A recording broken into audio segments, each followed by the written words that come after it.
Hello and welcome to the all-new, all-different number one comics podcast, episode number 45. 45 more times. 45 times we've done this, Bob. Well, 44 and now 45. Yes. That's how numbers work. You said number 45 times. Yes. We are a weekly comic book podcast where each and every episode we take a look at a brand new first issue comic book, break down the story and art, give it somewhat of a review, and tell you if we think that you should move on to issue number 2 or not. We also talk a little bit of comic book and related news, as well as what's new at comic book shops this and next week. And this week we'll be covering the brand new number 1 from Boom Studios, Lotus Land. Boom! That's right, kids. Boom Studios, Lotus Land, issue number 1. We're going to take a quick break and we'll be right back.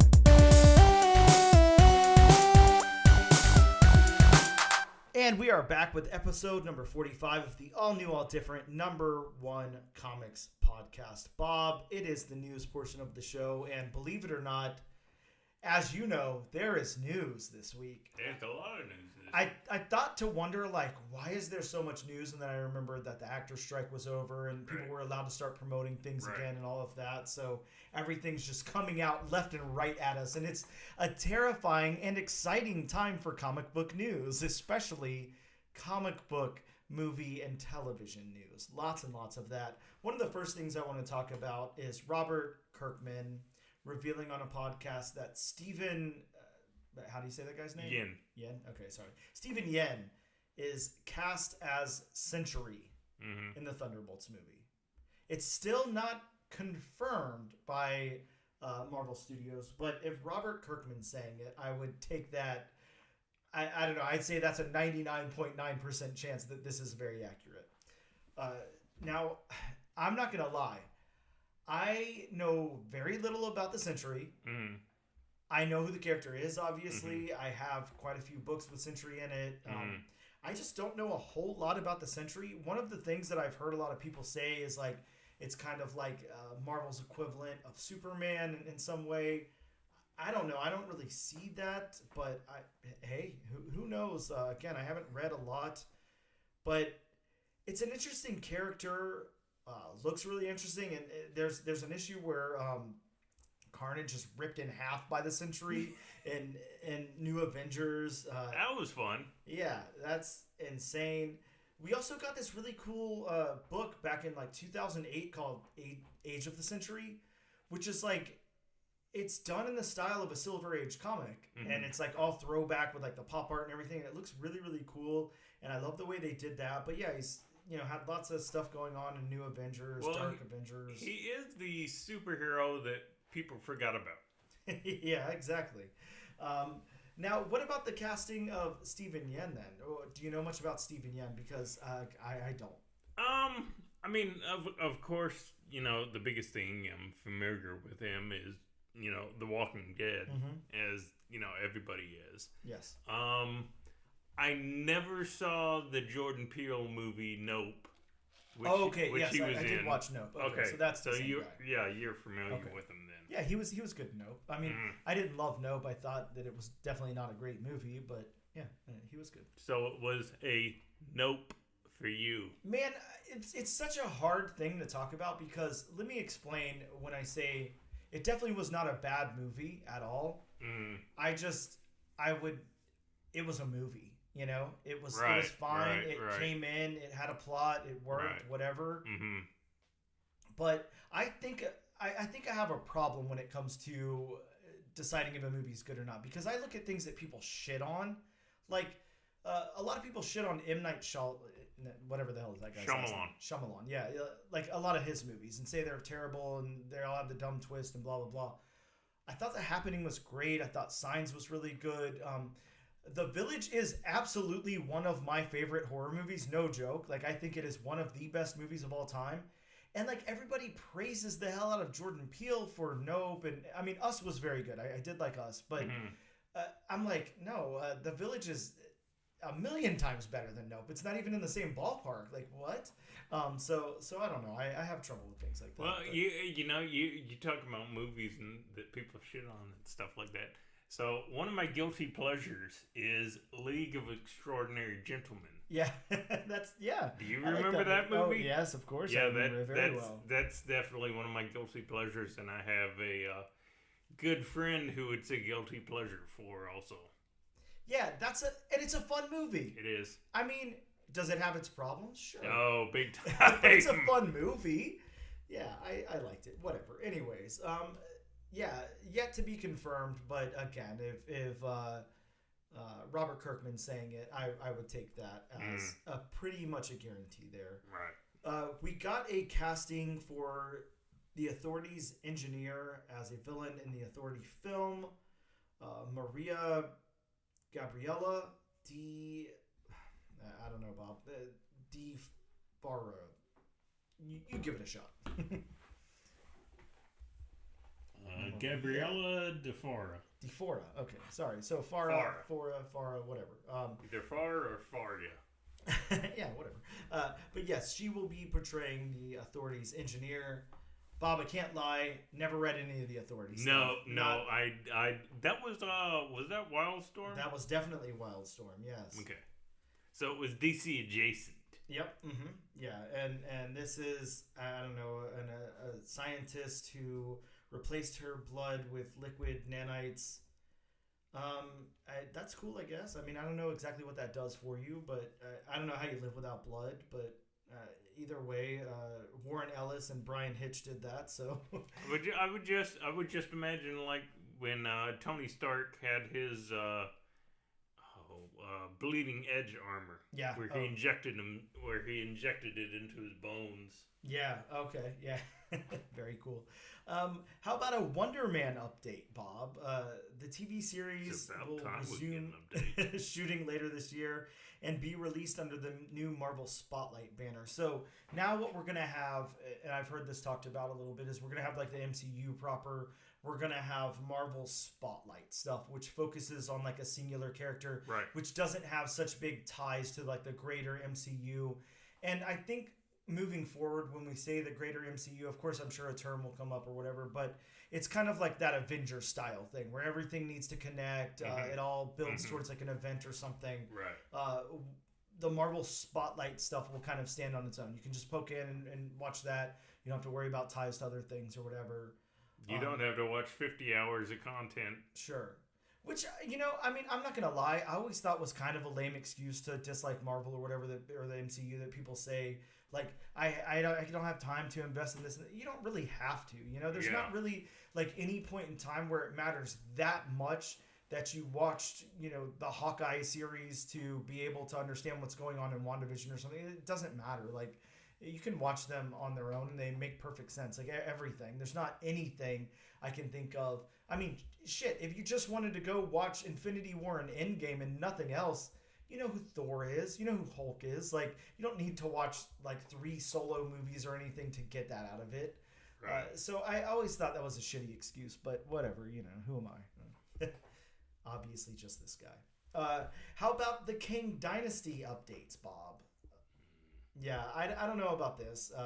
Destin Daniel Cretton will no longer direct the King Dynasty, lending credibility to rumors that Marvel will re-strategize the future of their ongoing story arc involving King. And he's still confirmed to direct Shang-Chi 2 and Wonder Man. Well, I know the writers were let go, which also leads credence to that they're going in a different direction and they're just totally scrapping any of the script that was written. Well, here's the question for you. You've watched all of Loki season 2? Mm-hmm. Okay. So could we safely say at this point that could just be the end of the King Dynasty? I could, because and I'm definitely not gonna spoil anything. Yeah, me either. People have seen anything, but I think they definitely ended it to where they could, pivot from Kang. Yeah, why not? We could have a new big bad or whatever. I don't see any purpose. It does make that if it happens, it does make the kind of the entirety of season 1 and the plot of Quantumania kind of moot. Yeah, no, completely agreed there. I don't know. I think this is interesting, but we'll see what happens. How about you watched the What If season 2 trailer? I'm sure I did. I watched it a few times, and I just watched it again a little bit before this record. So what did you think about it then? Man, I loved it. I think it looks really, really good. Of course, the animation is like top notch. That is some wonderful animation. I gotta say, and I know I'm basing this on just one trailer we've seen so far. I'm pretty sure there's gonna be more before. When is it coming out? December 22nd, actually. I'm sure there's going to be at least one more before it comes out. To me, this season definitely seemed like it's going to be more of a free-flowing story as opposed to just individual episodes. I could be wrong about that, but the trailer just gave me those kind of vibes. Yeah, it was. I thought it was a really, really cool trailer. It was very interesting. It was very vague. I loved it. I thought it was really cool. I don't really want to break it down. So many people do that already. There's not any point for us to break it down. But I do just want to talk about some of the things that are being talked about as like key issues for What If season 2, and one of them being Iron Man 55. Of course, the first appearance of Thanos and Eros, or Star Fox, and Kronos, and Mentor, and Drax, and the Blood Brothers. So quite a few first apps in there. Bob, have you ever had a copy of Iron Man 55? I have, yes. Me too. I grabbed one at MegaCon a few years back. It was actually a coverless copy, but it was like, I don't know, I think I paid like $40 for it. And it was like right when, it was such a hot book. When it got big. Oh, yeah. So around the... around the 2009, 2010 era? Yes. Bob, we also got a big key issue on its own, Uncanny X-Men number 4. Of course, I know you own quite a few copies of the first appearance of the Brotherhood of Evil Mutants, led by Magneto there, but also a couple of really minor first appearances. We've got the first Scarlet Witch, a character that a couple of people have heard of in the comic book community, and Quicksilver, as well as Mastermind, and Toad, one of your favorite villains of all time, your favorite X-Men villain, of course. Second appearance. I mean, he was played by Darth Maul. Yeah, true. I don't know what the reasoning is. I didn't see anything in that trailer that comes to mind that involves any of those characters. No, I didn't either. But who knows?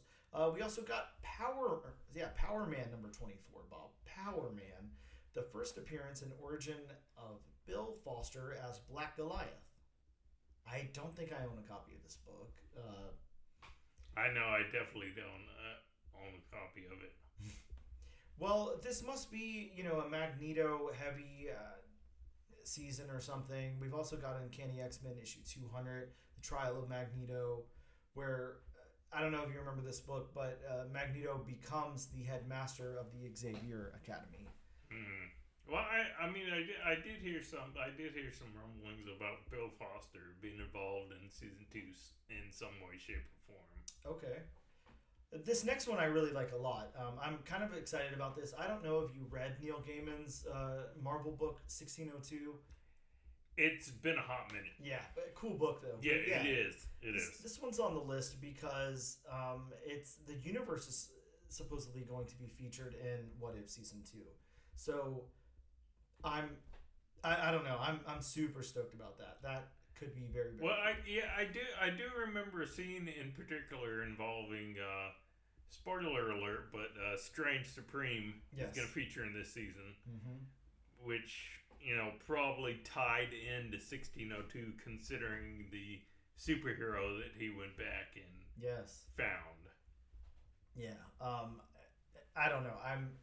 It just looks so good, Bob. I'm just so excited about it. And last up, of course, we got What If #1, the 1977 book. And this one, have you ever read this one? It's the one where Spider-Man joins the Fantastic Four. No, I don't think I've read that one. It's such a cool book. It's so fun. It's the first, experimentation of What If. It's their first foray into that world of what might happen in a different universe where anything is possible. But just some cool books there to maybe look out for.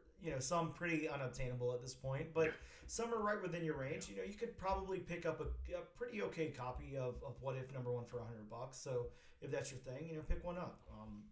I wouldn't really try for a CGC 9.8 because at that point, you're going to be like 500 plus. But good book nonetheless. Bob, one of the things that I really wanted to talk about here was that Madam Web trailer. Of course, again, we're not doing any breakdowns or anything. We'll save that for the professionals. You got cool YouTubers and stuff for that can break down each scene in freeze frame. We can't do all that, but just overall thoughts.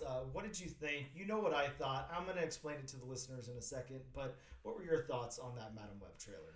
I don't know. I mean, I just have to see more of it. It just, I don't know. Like I explained to you, I just got kind of like that Riverdale type vibe. Yeah, you weren't sold on it. You thought it was like a little low budget CW-ish or something. Right. On the opposition of that, I love this. I think that it looks amazing. I'm so excited for it. And I'm not even, to tell you the truth, a huge Dakota Johnson fan. Like, she's okay, but this looks so good to me. It looks so cool. I love, all the characters in it and everything. We got so much. Of course, Madam Web.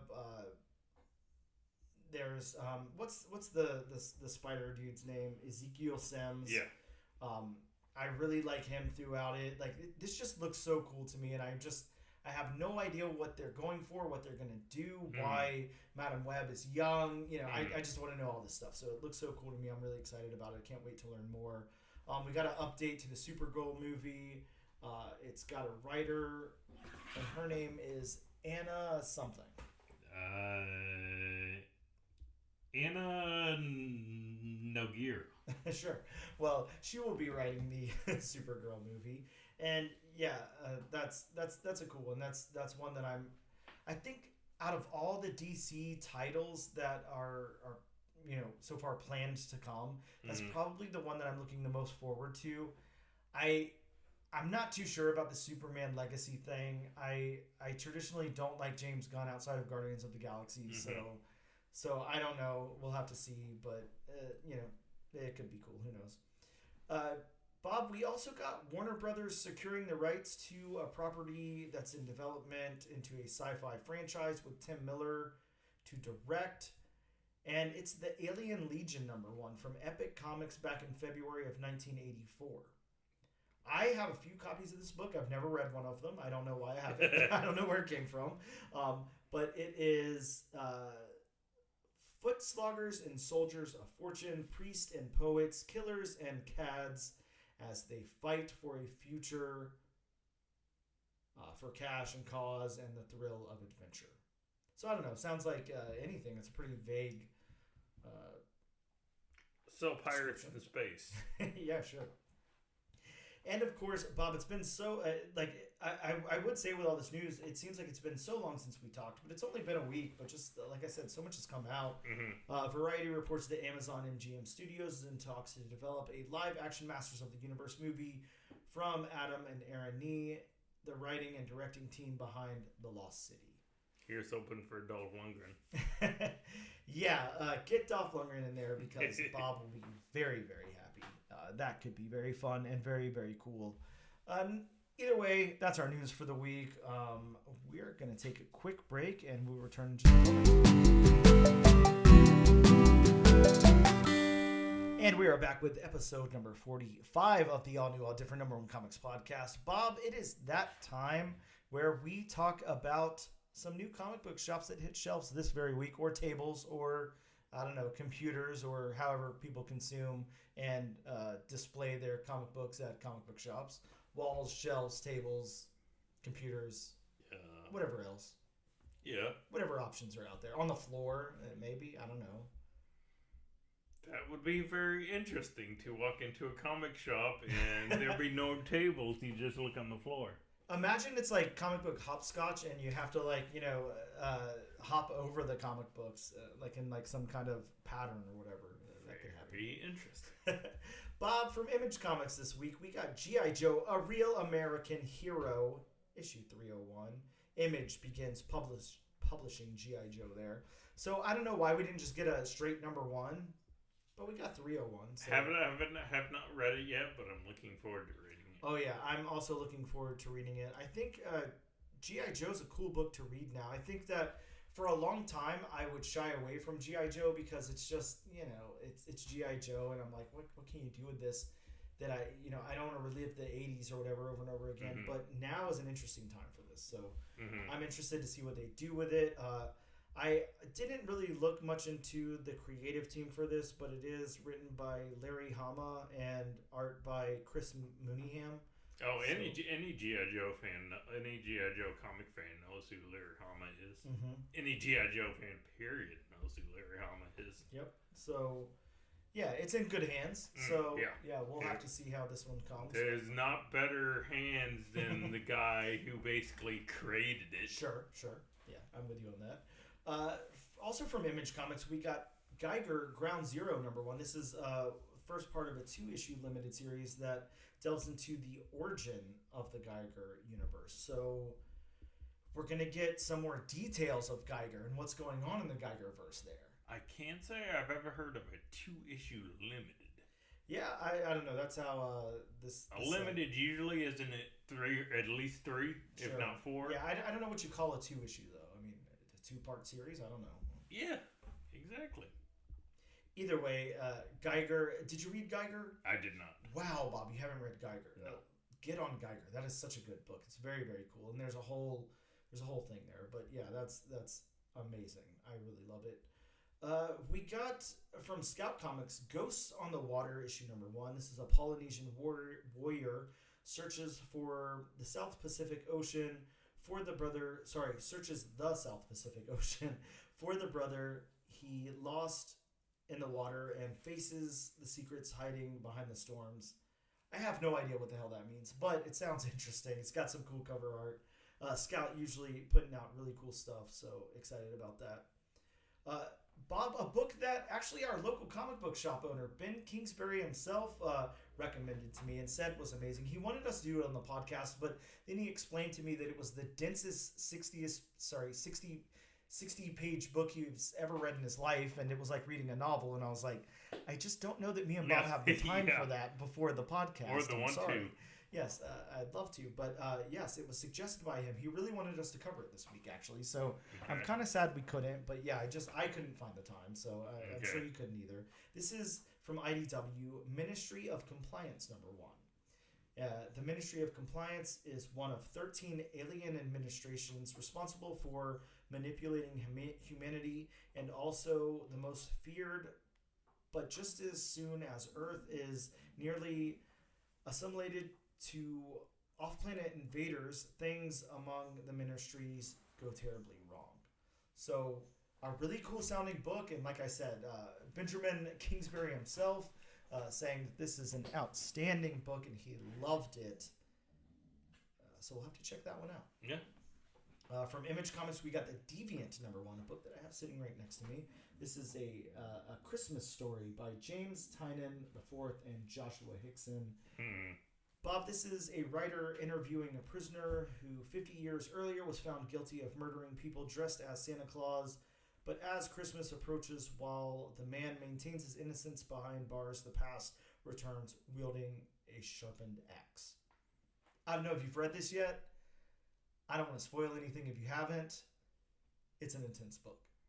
Yeah, I do remember you telling me about that. Yeah, it's very, very gory, and there's a lot of other stuff going on, but it is a cool book nonetheless. From DC Comics, we got The Outsiders #1. I think, this is the second volume of The Outsiders? Third? Yeah, whatever.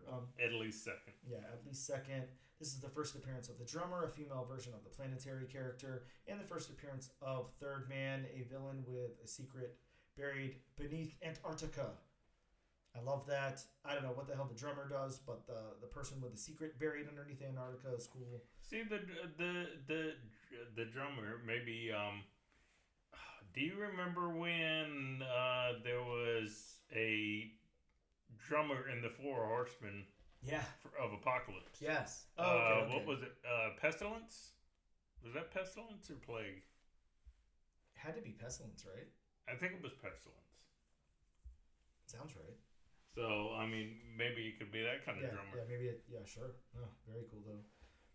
Also from DC Comics, we got Speed Force #1, a new series led by Wallace West and Avery Ho.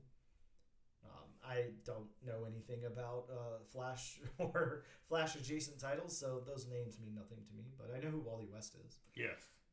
From Image Comics, we got Philadelphia issue 31, a guest appearance from Spawn, Savage Dragon, and Blackula.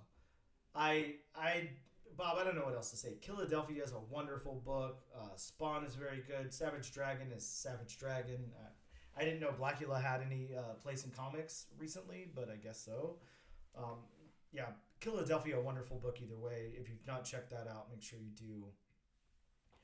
From DC Comics, we got Wesley Dodds, The Sandman 2, the first cameo appearance of The Fog. Not the movie, but the character. From Marvel Comics, we got another volume, a fourth volume of Alien. This is the premiere issue of the fourth volume here. I don't know what else they can say about Alien. Yeah, I mean, except the volumes are short. Yeah, very short. Yeah, it's interesting how they keep doing that. I don't get it. We got Black Panther issue #6. First, couple of first appearances in there. Black Panther type names, so I won't be able to pronounce them. But yeah, there's some in there. And we also got from Marvel Deadpool 7 Slaughters #1. It's a one-shot, a week in the life of Deadpool, where he commits 7 assassinations each day. Very, very weird concept. And this one's got like a whole bunch of different writers on it, I think. But it is credited with Rob Liefeld on writing and art. Yeah, so some more Rob for you. We got Ghost Rider issue 20, first appearance of Moonchild, the baby of Ghost Rider and Talia Warroad, likely a temporary character. I don't know, that just sounds sad. Like, what's going to happen to them? Why are they temporary? Where did they go? Where do all the temporary characters go, Bob? So, was he born with a flaming skull? Ooh, that sounds painful. It does. Ouch. Hate to be that kid's mom. We got Silver Surfer Rebirth Legacy issue #3, the reintroduction of Silver Surfer as the Fallen One, as introduced by Donny Cates and Thanos 15 back in 2008, pre-pandemic times. Wow. Bob, did you pick up your copy of Star Wars Visions Peach Momoko #1? I honestly did not. Wow. Well, this has the first appearance of, I don't know, Anak, a cult member who believes she is the successor of the legacy of the Sith. I picked this up, and Bob, it's like a silent issue. There's no dialogue in this book at all. That's what I saw. I was tempted, and I was flipping through it, just to see what it was about, and and I'm like, oh, it's a silent issue. Yeah. Cool for Peach Momoko, though. I mean, she's doing Star Wars stuff, writing, creating original Star Wars characters. Just imagine where Peach Momoko was just a few short years ago. Just getting her footing in comics, starting on covers and everything, and now she's creating original Star Wars characters, writing original X-Men stories. She's working for the House of Mouse. I mean, she's doing things. It's crazy. Really cool, though. We also got from Marvel Superior Spider-Man #1, the premiere issue of an ongoing series. And last but not least, the identity of Captain Krakoa finally revealed here in Uncanny Avengers Fall of X4. Bob, did you flip it open and see who Captain Krakoa is? I have not read it yet, no. You didn't read it yet? No. Okay. Yeah, I didn't either. I know who it is, but I'm not going to say. Okay. It's Howard the Duck, isn't it? Oh, I hope so. That would be a wonderful reveal. Howard the... Oh, wait, no, sorry. We'll get a copyright. Yeah, claim on please, YouTube if I sing please, it, so. please don't start singing. I don't need to be reminded that movie existed. Bob, I say tonight you go home and watch Howard the Duck. It was directed by George Lucas himself. It had so much potential, right? Yeah. Wasted potential. Oh, yeah. We're going to take a quick break, and we will be right back.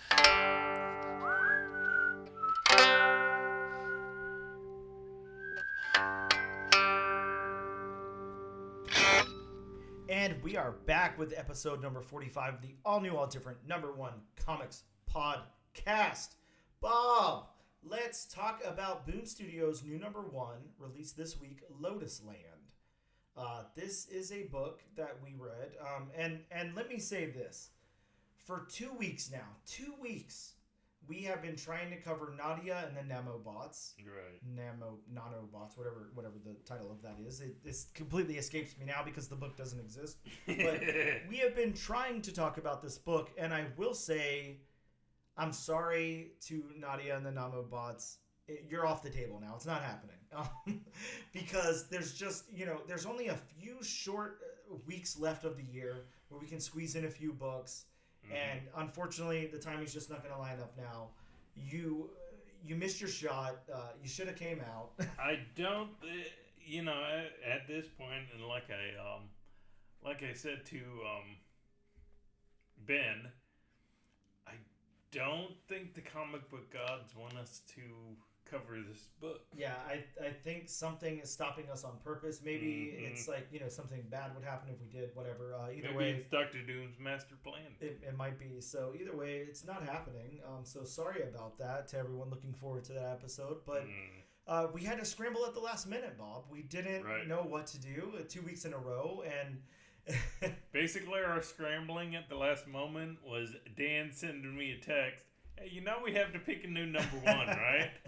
And just send me a picture of 4 comics displayed on his countertop. Yep. So, yeah, I mean, not really even any time to think about it. We just had to pick one and go. So we did. So we landed on Lotus Land here from Boom Studios. I want to read the synopsis here from Boom themselves. And let me throw out this caveat also. I'm skipping my synopsis this week. This has only happened like once or twice before, but there's no way for me to write a synopsis for this book. It would be so long. It would be 45 minutes alone just in a synopsis because I can't condense things down properly, and this is pretty packed. So let's go off their synopsis only, and we'll talk about the creators. In a Vancouver of the future painted with ultra-modern decay, a groundbreaking advancement in technology promises an end to entropy itself. But when an attack on this mysterious keeper program threatens the lives of everyone tied to it, retired police detective Bernie Strickman is called to investigate one last case. Eisner-winning and Harvey-nominated writer and director Darcy Van Poelgeest, that's the name I'll go with, who also did Little Bird, if you remember that book, is joined by rising star artist Bob. We talked about this artist before because we did their work on Stranger Things Tales from Hawkins, but I wouldn't be able to say their Caio Felipe Caio. Yeah, we went through this, but I don't remember how you pronounce that. Yeah, I can't either. Caio, whatever. For this timely and thought-provoking look at the human condition set in a dystopia that's as grounded as it is metaphysical. So that is our synopsis of the book there. Now let's talk about Darcy Van Poelgeest and what they've done. The main thing that comes to mind is Little Bird from Image Comics back in the beginning of 2019. Of course, I picked this book up. It was an insane book. It was very, very crazy. It was, I don't know. I don't even know how to explain it, but it was like an oppressive American empire and fighting against it and all of that. It was a very cool book. Some very, very cool art. Really like that book a lot. Darcy has also written for Critical Role the tales of Exandria, the Bright Queen. So that was a 4-part series that took place from October 20th, 2001 to March 9th, 2002. Sorry, 2022. And that's all the credit we have for this creator here. Now, also says Darcy is a director. I'm not sure what Darcy has directed, but it doesn't say anything about Darcy's directing here. And the other creator we want to talk about is Caio Felipe, who has illustrated for Nightwing, done issues number 95 through 100 on Nightwing, or done some work, inking work on those issues. Also, like I said before, Stranger Things, Tales from Hawkins, Stranger Things Summer Special, and Stranger Things Holiday Special. So we have two pretty, relatively new creators here on this book. And this is... It's interesting whenever you team up people who haven't really done a lot before, and then come out with a product like this, because at least we'll go into our review and everything, but at the very least visually, like, this looks like a seasoned team here. Right. Like, everything about this, nothing suggests these are people who just began working on comic books, a little while ago. Now, as we break down this book and go over, all the normal things we go over, the beats, narrative, dialogue, world building, characters, backgrounds, locations and colors, all of that stuff. In a condensed version, a very, very, very insanely condensed couple of sentence version here, I'm going to say right off the bat, before you and I hit record, we talked about this book just a little bit, and we kind of agreed that, there's nothing wrong with it, and there's nothing wrong with this, but it seemed more like a script for a movie than a comic book. And knowing that Darcy is a director, kind of, I don't know, leads me to believe that maybe it was, or maybe it's like, maybe that's how it's being pitched or something. I don't know, but I'm getting heavy, like, movie vibes off of this book. That's really what's going on here.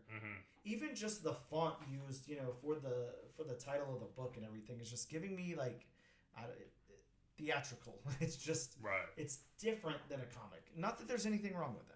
Right. So let's talk about the story beats. This one starts out at Salt Spring Island, BC, British Columbia. Okay. I was like, wait, what does BC stand for? And we have our characters, the retired officer with his son, or retired detective with his son, and some of his old I don't know, employers or whatever, people he worked with, whatever. The police come to his house and say they need him. You get that classic story of, come on, one more for, we need you on this, whatever. I mean, it's been done so many times. It's just, I mean, at this point, it's kind of been overdone, but, it's fine. It's a fine trope. I don't have a problem with it. And then from there, we go to the city of Vancouver in 2648, a little bit before Bob was born. And from there, we're learning more about this program. We're learning more about, it's visually, it's got a lot going on with the city and everything. This crazy Vancouver of the far future, and we get some killings, and we get some beheadings, and it gets pretty nuts. And then from there, I'm not exactly sure what took place, but it's kind of like our lead character is able to kind of see somebody's last moments or whatever. I can't think of exactly what that's called. Not psychic, but there's something else. There's something empath. Like where you touch somebody and you can kind of like absorb some memories or whatever. There's a word for it. I can't think of exactly what it is, but we kind of get that, and the book ends with the detective's son kind of like in a flashback there, saying that no one could ever take him away from him. And we see there, huge spoiler for the book, but hopefully if you're listening to this, you've read the book or you're okay with spoilers. The kid has this thing on his chest, this imprint of something that suggests that either he was like manufactured or he's got some part in him. Yeah, that's what I gathered. Yeah, or something. Now, I don't know, Bob, is that supposed to be a flashback? Because the only time we address time here is whenever we get over to Vancouver. So it never says this, like the beginning of the story takes place at a different time. Right. It's just acknowledging the time. So are we supposed to believe that this and everything that's happening in Vancouver and the end of the book all take place at the same time? That's what I'm gathering, and just, you have two different locations. Yeah. That's what I'm gathering. Yeah, me too. I don't know why the beginning of the book didn't say Salt Springs, 2846 or whatever year it was, but that's not how they did it. So, very interesting. But how about the beats then, Bob? This one's got some beats. Like I said, we go from straight into it. We kind of do the Jurassic Park thing, I guess. Not in the same way, but it's hey, I know you don't do this or whatever, but we need you. Come on, we need you. There'll be whatever in it for you. Yeah, and like I said, we go to Vancouver in, I want to get this year right, 2648. Okay, so 2648, and then of course our retired detective there is getting the rundown of what's going on and what needs to happen. And as that happens, he's having, I don't know, he's meeting with the kid's mom and having coffee or whatever, and then we get some brutal killings. There's some craziness happening, and our lead detective wants to be shown, kind of what was happening, and then we have the kid at the end there, that final page with the kid. Mm-hmm. So this is not, it's a linear story, but it's very hard to tell somebody what's going on in this book without reading it yourself. See, to me, the beats work fine. Yeah, they work great. But it is very, very cinematic. It is. It's written really like a movie. It really is. And everybody's seen a movie. Yeah. And everybody's seen like a detective movie or something like that. So, it'll jump. Yep. It'll go from, this point in time. It won't, just free flow like a entire day. Yes. It'll go from, this day to this day to this day. Yep. Mm-hmm. Yeah, but like you said, it definitely works. The beats all work here. They work very well. Right. I think whenever our hero, kind of first gets into Vancouver and all of that's going on, and then he's having those, kind of sit down conversations over coffee and everything. I think that gets a little long-winded. I think that we could have used some more beats in there to break that up a little bit, but that's kind of like the middle of the book or whatever. It's not that I'm saying we need some more action, because it has enough action. It has enough of all of that. It just, I feel like that needed to get broken up a little bit. I think that's my only critique on the beats. So the narrative of the story, I'm gonna go ahead and say the narrative does work fine, but it's not, for me personally, formatted as a comic book. Like, it's not. It just doesn't feel like a comic book in narrative. The story's narrative works fine. It works great. There's no problem with it. It just almost seems like the comic book thing was an afterthought to me. I don't know. It's hard to explain. Again, right. This is something you have to read to really figure out what I'm saying, but it's almost, I can't say that it doesn't read well. It does, but it reads more like a movie. Yeah, than it definitely a comic does. Book. Yeah, exactly. And sometimes, especially dialogue-wise, that's a little hard to take in on the page versus the screen. Mm-hmm. It's a little hard to get. And going over dialogue, the dialogue of this book, it works fine. Everybody sounds as they should. You got your kind of grizzled ex-detective who's doesn't want to come out of retirement. Exactly. Just is, down and to the point. Yep. Why am I here? Yep, exactly. What am I doing here? Now, I'm not here for this reason. I must be here for another reason. Yeah, exactly. Tell me my mission. Let me get it over with. Let me get back home. But I like that part of it. I like that, and I think one of the things that I really like about it is they made this about his relationship with his son. Like it's really important to him. He really cares for his son a lot. And you can tell, like, you know, you see it in the book. He's a good dad. He's there for his kid. Maybe he retired to spend more time with his kid. I don't know, but he really does care for his son a lot, and that comes across great in the book, and that, you know, is some good character development for him there. So I will applaud them for that. So the world building, then, this is, you know, kind of based on its world building. What was it? Ultra modern decay of Vancouver or whatever in the future, and all of that. This is a world. This is a big sci-fi epic world. Again, something you could easily see on screen. It's very stylized. There's, you know, it's always raining. There's all these like little spaceship thing, police mobiles. Yeah, and you know, it kind of reminded me of Blade Runner. Yep. Yeah, the exactly. Original It's got Blade that Runner. kind of world. Yep. Yeah. But yeah, the world building is great here. It's perfect. I love whenever we first get to Vancouver and we get in this like dome structure, and you got all your I don't know what you call that, your like hologram stuff all over the place to look through. Like it just it works. I will say this, and this may or may not be a hot take. I don't know what other people think about this book. There's not a lot of info out there on it yet, but it's fine. It does everything fine. It's good. I mean, I say it's better than fine. It's good. Like they do a good job here, but everything seems, you know, pretty borrowed from somewhere else. It's not very original. Right. You know, you expect a huge dome in the sky, a glass dome. You expect holograms all over the place. You expect, you know, these flying vehicles and everything. Like, all of this is expected.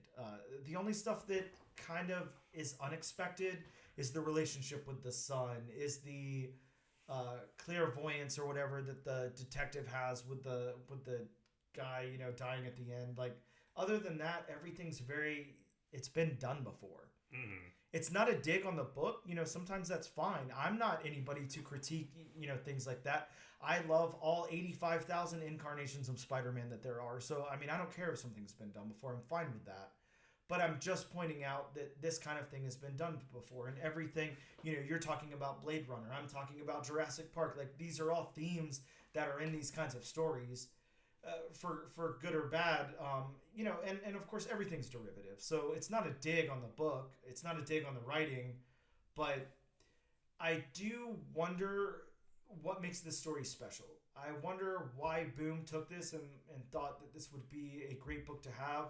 It makes me think back to a conversation that I had with Karina Belko a little while ago, where we talked about The Space Between that she wrote. And that also was published by Boom Studios, and it shortly just came out, I want to say 2 weeks ago, maybe 3 weeks ago. And her story was a generational ship, you know, out in space. And of course, you know, it almost had that Titanic type of story to it, where you had like your different classes and they fall in love and you know, become a family and everything. But it all takes place on this ship throughout multiple generations and everything. And, you know, she was almost like, well, that's what my book is. That's what, you know, the story I'm trying to tell. That's the framework of it. But, you know, what the point of this is you know, these families going through this, these generations, this, you know, whatever. And the way that she put it, you know, I wouldn't be able to replicate, but like, she was very, you know, she was like, you know, that exists. Generational ships work, or generation ships, or however you word that, you know, they exist in sci-fi, you know, in science media, whatever. That's my framework, but the story that I'm telling is something different. And this is, so far at least, you know, it just seems like bits and pieces of framework of other things. I'm not sure of the story that they're really trying to tell. Even that synopsis doesn't help very much. But I think if it zeroes in and focuses more on what's going on with the sun and stuff like that, which it kind of appears like it probably will do, you know, maybe that will be its hook. That'll be the edge of the story there. But I guess, you know, we'll find out. But that's my take on it. Do you have anything to say about the world building before we go into the art? No, not really. I mean, the world building works. I mean, it shows, Vancouver, as a futuristic society, which, I mean, it's supposed to be 2648, so. Yeah. They build that world fine. Yeah, exactly. Yeah, I agree with you. So then the art, how about the character art here? What did you think about these characters? Did you like them? Were they appealing? What did you think about them? I think the designs worked. I mean, each one had their own individual look. Yeah. I mean, you had, details in the faces, which is always a plus. Yeah, a big one for Bob. Details in the faces, details in those backgrounds. Yeah. That's what it takes to impress Bob. So if you comic book artists are out there listening, make sure that you put some of those details in there. Yeah, I'm with you. Everything works here. I like this art. I think the art's really good. It fits the tone of the book well. My only critique on the character art is I feel like everybody was kind of big. I mean, we didn't get a lot of different body types, or maybe we did get a lot of different body types. We have some bigger people. Yeah. We have some big hulking figures, but our main character here is just so larger than life. I'm talking about a movie, and who the hell would play this guy in a movie? I mean, you need it's like you need Steven Seagal from the 90s, but jacked, with like an extra 150 pounds of muscle. Like, this is a big dude. Not dude. Steven Seagal now with an extra 150 pounds, period. Well, I wanted to be polite and say muscle, but yeah. But yeah, the character designs work. The art's very stylized.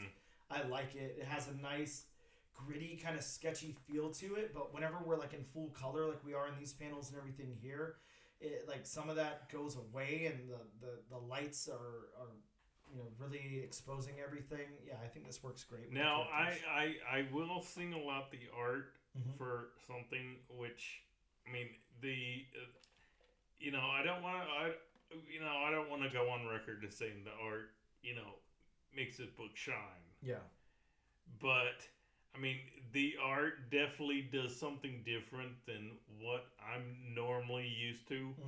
I love the shadow work. Yeah. Oh yeah, I agree. I mean, the shadow. Great. I mean, there was one panel. Sorry to turn the page on you. Sorry, this is kind of hard to do from way over here. Yeah, I mean, here, feel free to take the book, flip it in front of you, Bob. Make it easier. What is it? Where is it? I think it was early on in the book. Yeah, it was definitely early on in the book. When I first saw it. Yeah, it was when Detective Lundy had his coffee cup.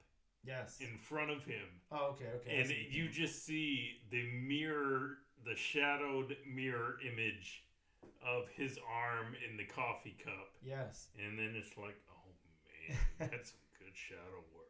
Yeah, it really is. The camera works well here, and maybe that's because the writer of this book also directs films. Like, maybe they really explained to the artist what they were looking for from the camera and everything. I'm not sure, these angles and all of that, but yeah, the shadow work is very, very. It's done really well. I really like the fact that it's like kind of raining the whole time and everything. I think that's got kind of a cool vibe to it. I always like whenever we're in a world where it's just very atmospheric. Yeah, exactly. Like, there's stuff going on. It's whatever. Bob, I think that kind of takes care of our characters and locations enough. Let's talk about the backgrounds and then the colors and kind of wrap up our review here. So the backgrounds, I'm going to say, like you kind of pointed out already, it does something we both really like here. It's very fleshed out. We get into the home.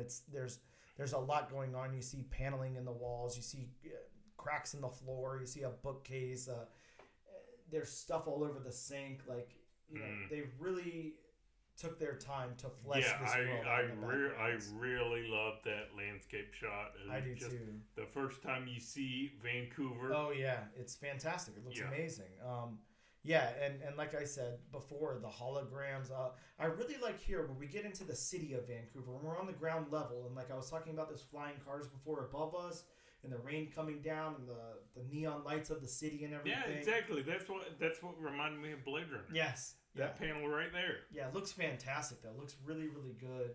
I like it a lot. We've got, a lady holding an umbrella with rain pooled all on top of it. Just really, really cool there. Or I guess that's the character's ex-wife, Tabby. That's what I'm getting out of it. That's what I'm guessing. It's the mother, but yes. I don't know. I can't figure out exactly where they're going with this. Yeah, I'm not sure. Especially considering, that little bit of a twist of what, could be happening with the kid. Yes, exactly. Yeah, so agreed there. Well, Bob, let's talk about the colors then. That'll kind of wrap up our review before we tell people if we think they should move on to issue number 2 or not. And this was colored by Patricio. Bob, how about you give that name a shot? We're getting some names today. Patricio. It's stumped Bob. That's not good. I'm not even going to try because I know I'm going to butcher it. Wow. So, well, we all know I will definitely butcher it, so I'll give it a shot here. Del Pecchi. There you go. Sure. Patricio Del Pecchi is what I'll go with. We're probably so insanely far off, but that's okay. Let's talk about the colors. I think that the colors really, really work here. I think that that's probably one of my favorite parts of the book is the colors. Just because it shows so much variety. We have this drab, kind of dark, like you said, heavily shadowed, out in the woods, raining everywhere.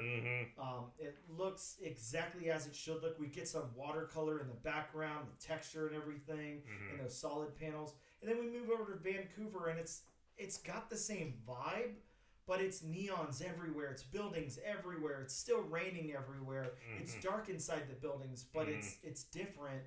I think that the colors throughout this book just really, really work. And then whenever we get into the really bright scenes where this character is getting gunned down and the police are coming in and everything, it gets so much brighter. It elevates it to a whole nother level. Then we get back to the kid at home, and it's very dark, very shadowy. Yeah, the colors are on point here. This is outstanding color work done in this book. So I definitely applaud that. Bob, unless you have anything you want to say about the colors, let's go into if we suggest this book to issue number 2 for our listeners. I mean, me personally, yes. I don't think I'd be going to issue 2, but I mean, that's just me personally. But I would actually, recommend if, you've read issue 1, I would recommend going on to issue 2. I, too, am kind of in the same camp as you. I think that, me personally, I will probably not read issue number 2. Now, with that being said, I am going to pick up issue number 2 because I have a pretty good feeling that I'm going to regret the hell out of not buying issue number 2 if I don't pick it up. I have this feeling that I'm going to want to go back, see what happens, whatever. It could completely open up the world. I want to see what is going to happen with this kid. Like I said, I probably will pick it up, file it away, and then 6 months from now want to know what's going on or whatever. But I would say at the very least for speculative purposes, this seems like a movie already. Yeah. You might want to at least pick up issue number 1 and file that away. Maybe don't touch it. Keep it in a bag and board, throw it in the long box somewhere, and forget about it until it becomes a $100 issue. But this was good. It was not good enough for me to be that wowed by it. Now, again, with that being said, there's plenty of things out there that are hugely critically acclaimed that people love that aren't for me. Things like Dune and Blade Runner, not really my cup of tea, but people love those. If you're really into sci-fi epics, I don't know, this might be up your alley. I'm not too sure, but I say this is absolutely worth giving a shot. It was fun, and I enjoyed it. It's just that weird gray area where I don't think I'll be reading issue number 2. So as it stands, Bob and I, we had a good time with this first issue. We don't think we'll be moving on. We're up in the air if we can suggest it to you or not, but if you're really, really into sci-fi and sci-fi things, maybe check this one out. We'll be right back after a short break.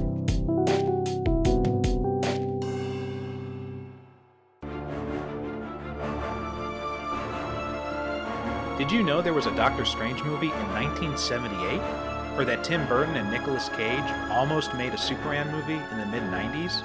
On Superhero Cinephiles, we take you on a journey into the world of superhero films, including the acclaimed, the infamous, and the obscure. And you might just be surprised at some of our takes, because here we want to talk about the things we love, not the things we hate. Listen to Superhero Cinephiles on Apple Podcasts, Spotify, or wherever you get your podcasts. Visit us on the web at superherocinephiles.com or find us on Twitter and Instagram at SuperCinemaPod. And we are back with episode number 45 of the all-new, all-different #1 Comics Podcast. Bob, why don't you hit them with some of the books that are coming out next week? But first, it's disclaimer time. It's now disclaimer time with Bob. Again, like I always say, these are just a few of the cherry-picked books that are coming out next week. So if you want a more in-depth list, please consult elsewhere. And like Bob always says, if you're in Jacksonville, Florida, all you have to do is hit up the comic book shop, Gotham City Limit. That's right, Gotham City Limit, where you can talk to Benjamin Kingsbury or Jonathan or Ian, and they'll explain to you every single book that's coming out.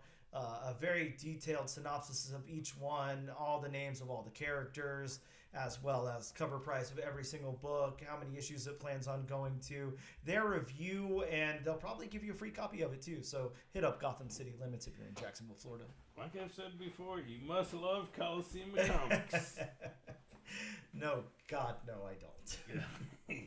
I don't think anybody listening in the audience does. No, let's hope not.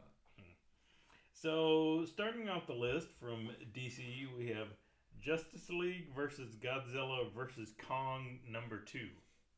Yeah, this one has a very cool 1 in 25 incentive of the Monsterverse variety. So, yeah, check that out. I gotta say, issue #1 was really good. Yeah, I didn't read it yet. You're missing out. Going to Marvel, we have The Incredible Hulk #6. Now, I've heard a lot of speculation about this one, or not a lot of speculation. A lot of speculators are picking up this book, ordering 100 copies of it so they can get a whole bunch of incentives and all of this. But it's not really I mean, I guess it is a first appearance, but I don't know. It's. I know Ghost Rider sells. I get it, but I don't know. And the series has been very good, so I don't blame them. But look, I'll be picking up, a good 2 or 3 copies and probably end it there. So, but you won't be picking up 100. Definitely not. If I can get my hands on an incentive, sure, I'll grab one, but I'm not going to make any big deal out of it.